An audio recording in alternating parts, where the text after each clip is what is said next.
ወይኔ ጉዴ! ሌላ ግን ምን ሆና ነው የእቃ ማጠቢያ ሲንክ ላይ የተፋችው?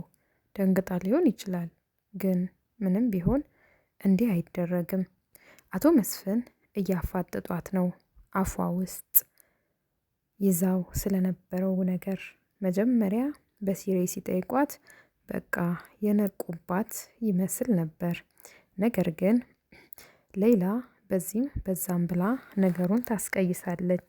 በመሃላቸው ስለተፈጠረው ነገር ስታነሳና በአፏ ውስጥ ይዛው የነበረው ነገርም ከእሱ ጋር ተያያዥነት እንዳለው እንደ መድኃኒትነት እንደምትጠቀመውና የሀገራቸው ባህል እንደሆነ ትገልጻለች። አቶ መስፍንም ያምኗታል። እናም ሌላን ደስ በማይል ሁኔታ ሲያናግሯት በሩ ይንኳኳል። ነብዩ ነበር የመጣው። እናም ግን ፊቱ ላይ የመረበሽ ስሜት ይታይበት ነበር።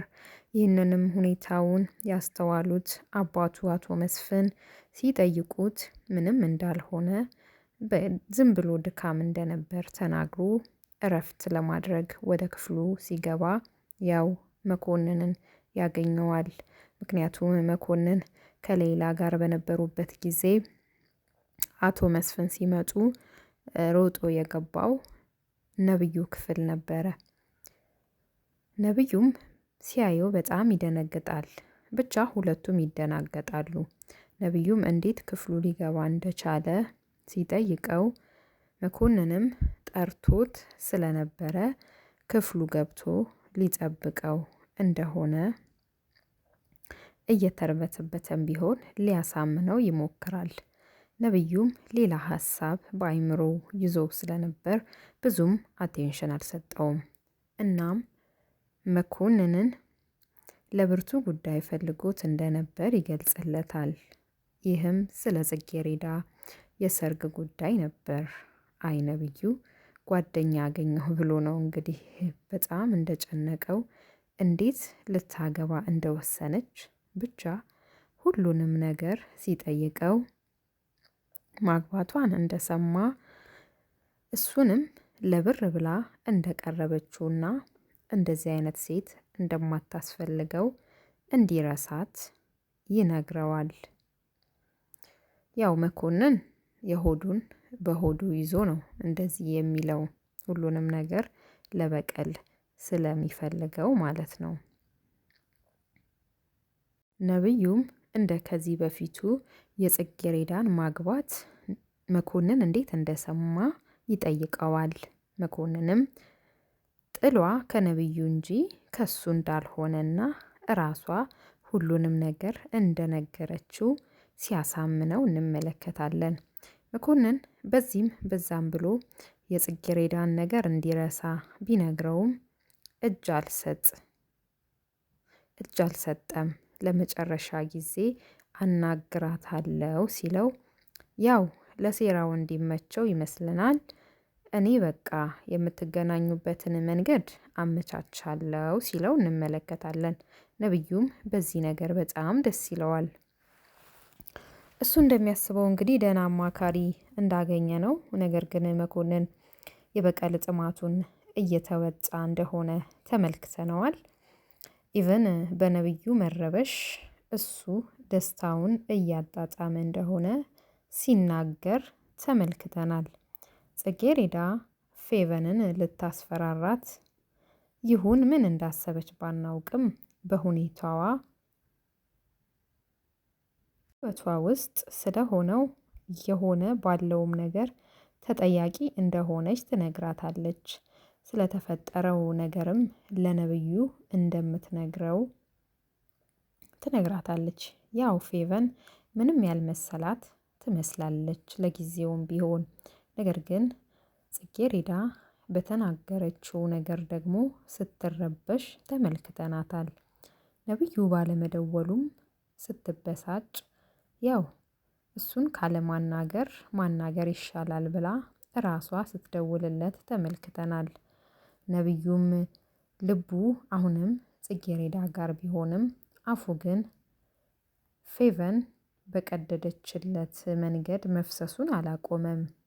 ጽጌሬዳ ወደ ክፍሏ ስትገባ እናቷ ዘርፌ ድሮ ስለተፈጠረው ነገር ስትናገራት ጽጌሬዳም በጣም ስትደነግጥ እንመለከታለን። ምን እንደተፈጠረም እናቷን አጥብቃ ስትጠይቃት አይተናል። ያው ጽጌሬዳ ስለማታውቅ እንጂ ዘርፌን እንዲህ የሚያደርጋት ህመሟ እንደሆነ ከዚህ በፊት ተመልክተናል።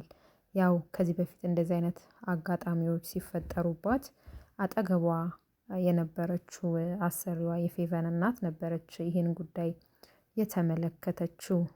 ጽጌሬዳ ያንን ሁኔታ ብትመለከት ኖሮ የዛሬውን ሁኔታዋን ትረዳት ነበር።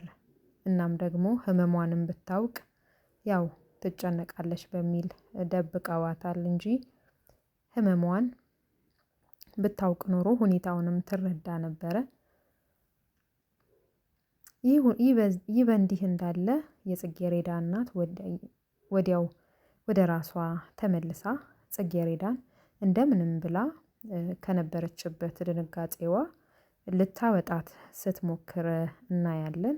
ምን እንደሆነችም ጽጌሬዳ ስትጠይቃት ምንም እንዳልተፈጠረ ያው ልታገባ ስለሆነ እንደ ልጅነትሽ ልቆጣሽ ብዬ ነው ስትላት እናያለን። ጽጌሬዳም በሁኔታዋ ግራ ብትጋባም እናቷ ዘርፌ ግን ያው ለጸሎት እንግባ በሚል ሰበብ ከሁኔታው ከነበረችበት ሁኔታ ልታወጣት ስትሞክር ተመልክተናል።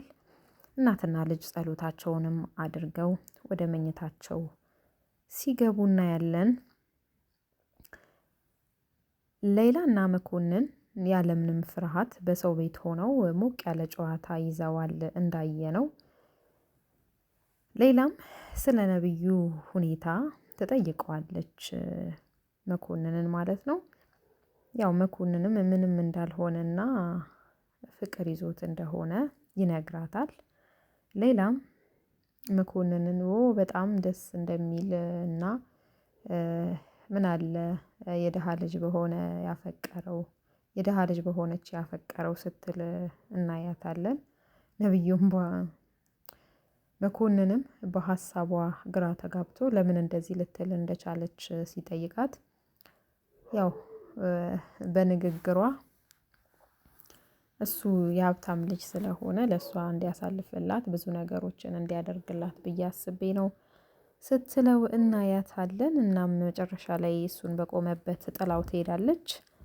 ለምን እንደምትሄድ ሲጠይቃትም ያው የሚጠብቃት ሰው እንዳለ ልጅ ነው ያለችው እንደውም እንዳለ ነግራው ትሄዳለች። ቀጣይ ምን ይፈጠር ይሆን? ሴራቸው ይደረስበት ይሆን? በተለይ ነብዩ ጽጌሬዳን ከሰርጉ ያስቆማት ይሆን? ፌቨንስ ነብዩንና ጽጌሬዳን ለማለያየት ያደረገችው ሴራ ይጋለጥ ይሆን? ነብዩ ይደርስበት ይሆን? የጽጌሬዳ እናትስ ሕክምና ታገኝ ይሆን? ጽጌሬዳስ የእናቷን ህመም ታውቅ ይሆን? ይህ ሁሉ ጥያቄ እንግዲህ በቀጣይ ክፍል የሚፈቱ ይሆናሉ። አብረን የምናየው ይሆናል። በቀጣይ ቸር ቆዩን።